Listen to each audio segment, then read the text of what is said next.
ایک نیک شخص تھا, بڑا نیک نمازی تھا, غریب بہت تھا. نماز عشاء فارغ ہو کر جب گھر پہ آیا تو پتہ چلا بچے سو گئے ہیں. اپنی زوجہ سے پوچھا کہ بچوں نے نماز پڑھ لی ہے؟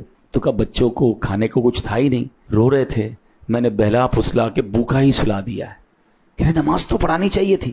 کہ نماز پڑھاتی تو اور روتے, بھوکے تھے. میں نے کہا کم از کم کھانا گھر میں نہیں ہے تو بھوکے سو جائیں. کہ نہیں, اٹھاؤ انہیں نماز پڑھانی ہے. تو کہتی ہے با کہ اگر میں نے اس کو اٹھایا, ان کو بچوں کو اٹھایا تو ان کو پھر بھوک ستائے گی, کھانا کدھر سے لاؤں گی. کیا کمال کا اس بندے نے جواب دیا. وہ کہتا ہے کہ میرا کام انہیں روٹی دینا نہیں ہے, میرا کام نماز پڑھانا ہے.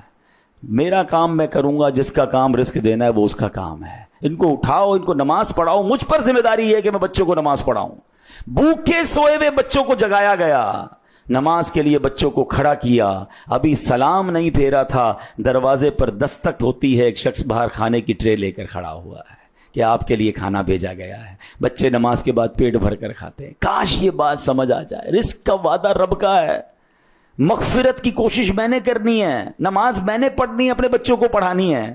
ہم بچوں کو دنیا کی ساری تعلیمات دلواتے ہیں. میں نہیں کہتا دنیا کی تعلیم نہ دلائیں, اگر شریعت کے دائرے میں دلائیں, مگر اپنے بچوں کو دین بھی تو سکھائیں نا. ہم صرف دنیا میں اپنے بچوں کو پیسے کمانے کا طریقہ بتاتے ہیں. بھئی پیسے کمانا کا سکھاؤ گے, سخاوت کون سکھائے گا؟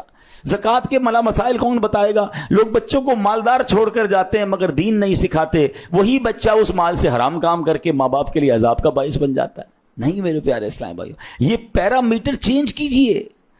مجھ پر اور آپ پر بھی جو ہماری ذمہ داری ہے کہ ہم نے اللہ کو راضی کرنے کی کوشش کرنی ہے. رزق کا رب نے وعدہ کیا ہے, وہ ڈھونڈ کر پہنچے گا. اور بالکل ایسے ہی آپ نے دیکھا کہ بندہ کہتا ہے میں نے اللہ سے جو وعدہ کیا ہے مجھے وہ وعدہ نبھانا ہے. نماز پڑھانا میری ذمہ داری ہے, کھانا کھلانا میری ذمہ داری نہیں, وہ اللہ نے ذمہ لیا ہے.